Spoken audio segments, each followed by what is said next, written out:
Okay, this is relationships with suppliers purchasing portfolio. This was first proposed in 1983 and has been in heavy use since. Van Wheelie is actually from the Netherlands.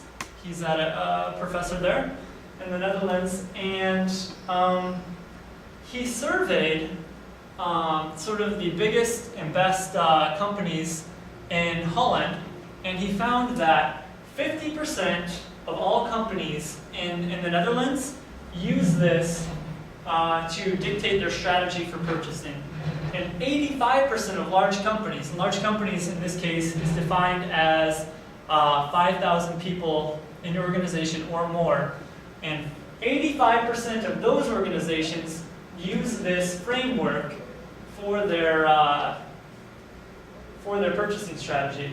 Okay? And so on the left here we've got purchasing impact, on the bottom we've got supply risk. Okay, so the first one we've got here are routine products. So we've got the purchasing impact is low and the supply risk is also low. Okay, so a good example of this might be a pen.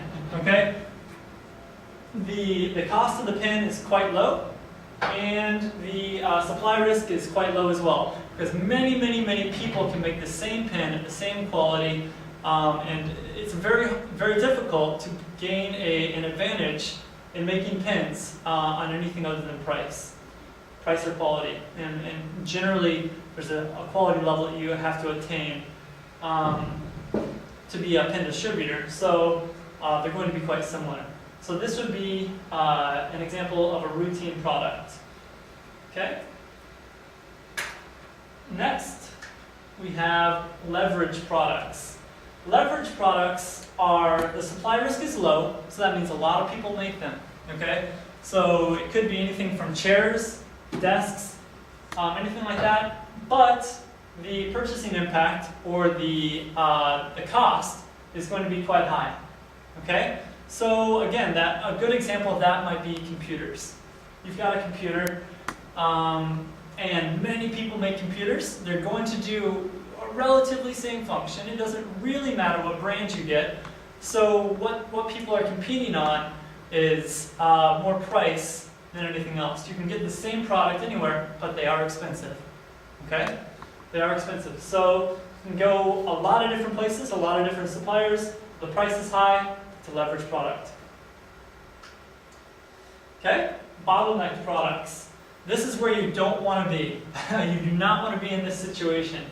With a bottleneck product is you are constantly worried about fulfilling your supply. Okay? So it could be that this is a very specialized product that not many people make, or it's very expensive, or there's a variety of reasons why this product could be giving you supply or operation problems. So when you are in a bottleneck situation, you want to try to move yourself out of that situation into one of the other quadrants. That's not always possible. So what you need to do is focus on getting as many products as possible for that operation. Okay. The last category are strategic products, and that would come in the form of a partnership. So that means that they are they are expensive, and they are very important to your organization as well. And so it says, I wrote down partnership underneath, and that's when two organizations become intertwined in their fate, whether the product does well or not. Okay, so if I have a supplier and I'm buying, let's go back to the example here.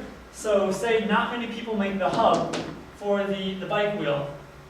Okay, I want to secure a partnership with another company in order to make sure that I can get these hubs.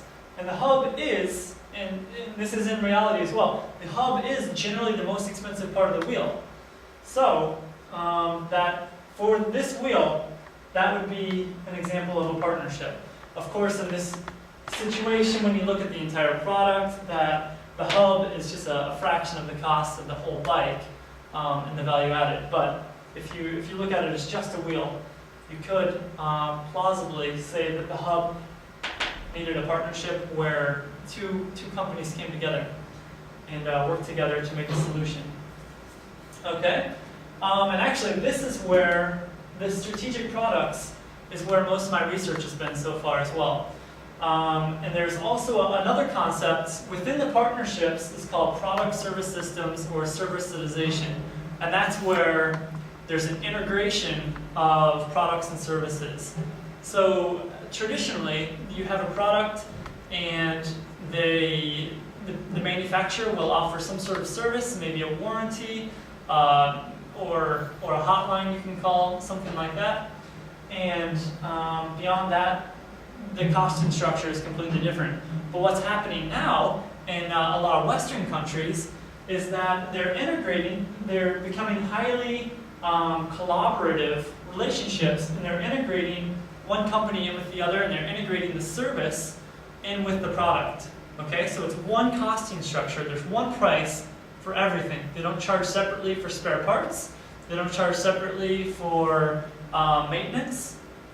It's all rolled into one price, and there's different levels of that as well.